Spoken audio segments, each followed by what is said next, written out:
হলোটা কি? হ্যাঁ, দরজা খুলতে এত সময় লাগে কেন? তুমি একটু থামবে প্লিজ।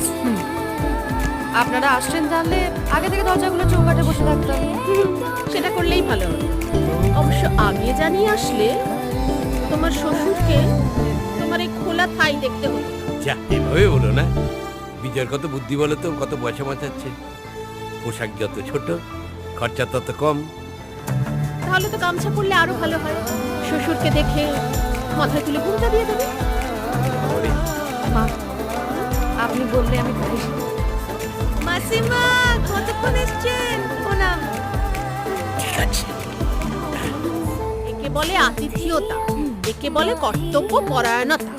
তাহলে মা, ও কি বাড়ি বউ করে নিন না, প্যাঁচার মতো ঘুরে বেড়ায়। তাই নাকি? তা কোন ডালে গিয়ে বসবে শুন। চলো আমি রেডি।